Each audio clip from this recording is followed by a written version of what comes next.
Fatkeqësisht, Ermal, çfarë kemi parë sot është vazhdimsi e një mendësie rënuese dhe sabotuese, e cila e ka dëmtuar ekstremisht Kosovën në 5 vitet e fundit.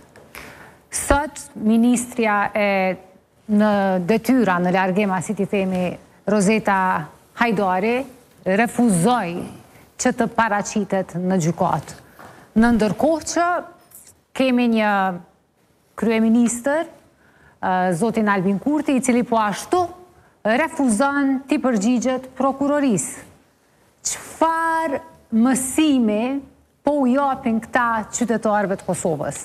Kjo është thirrje për anarki, kjo është thirrje për kaos, kjo është thirrje për vetgjyhtësi.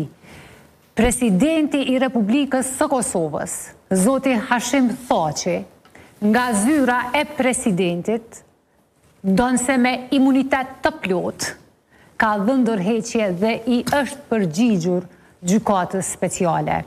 Le që nuk ka ndodhur asnjëherë që ministrat mos t'i përgjigjen drejtësisë, por ministrat në të kaluarën edhe kanë dhënë ndërheqje kur është ngritur ndonjë akt akuzë ndaj tyre. Po vetëm kryetarët e komunave shkojshin në vend burgut, shkojshin edhe në QKK. Kryetarët e komunave t'juja. Po flas për Samil Ushtaku, nëse të kujtohet rasti. Nuk po di specifikisht për çfarë e ki fjalën, mirë po, unë po ju them që kjo nuk është normë, ky nuk është standard të cilin e ka vendosur Partia Demokratike e Kosovës. Çfarë kemi parë ne në vazhdimsi? Është sulm i një pas njëshëm, i përsëritur edhe nga foltoria e Kuvendit Kosovës, nga ana e Albin Kurtit, duke qenë kryeministër fuqiplot, sulm me emër e me mbi emër, kundër prokurorëve që kanë zbardhur dhe aferat korruptive, kundër gazetarëve që kanë publikuar aferat korruptive. Më thuani, a ka ndodhur kjo ndonjëherë? Kjo s'ka ndodhur asnjëherë, përkundrazi tërë mekanizmi shtetëror u është vënë në mbrojtje personave të përfshirë në afera korruptive. Martin Berisha, i nderuar Ermal, vazhdon të jetë ambasador fuqiplot, ndonse tashmë ka dëshmi që janë publikuar për përfshirjen e tij në afera multimilionshe në fushën e energjetikës.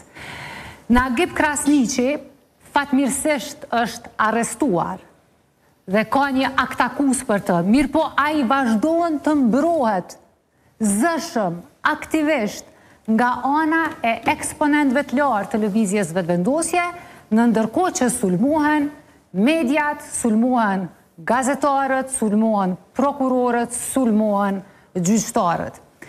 Në fund të ditës, kjo lloj mendësie e ka një qëllim, që të delegitimoj çdo institucion në Republikën e Kosovës. Kanë bërë përpjekje të mëdha që ta delegitimojnë parlamentin. Kanë bërë përpjekje të mëdha që të delegitimojnë prokurorinë, që të delegitimojnë gjykatën kushtetuese, dhe a din çfarë ndodh kur delegitimohet secili institucion? Përtej anarkisë, përtej kaosit, ushqehet dhe rritet kulti i individit. Pra, vetëm një njeri, në këtë rast Albin Kurti, është autoriteti që don drejtësi, ai na tregon gjithë neve çka është mirë, çka është keq, çka bën, çka nuk bën. Ai na tregon kush është patriot, kush është tradhtar, kush punon për Kosovën, kush punon me Serbinë. Pra, një lloj reduktimi i çdo lloj institucioni dhe vlere në një njeri të vetëm si autoritet që interpreton gjithçka dhe që ndon drejtësi për gjithçka. Kjo është fundi i demokracisë. Ky është fundi i demokracisë. Nëse ne bashkarisht nuk mobilizohemi që në zgjedhjet e 28 dhjetorit të krijojmë një shumicë të re parlamentare. E sot, për ironi, pikrisht në ditën kur Rozeta refuzoi që të shkoj në gjykat, prokuroria speciale, po ajo prokurori që i ka ngritur akt akuzë për rezervat shtetërore Rozetës, që ta thjeshtëzoja, bëhet fjalë për keqpërdore me miell, vaj, se rezervat shtetërore mund t'i vlloj pak kështu e çuditshme për dikë. Po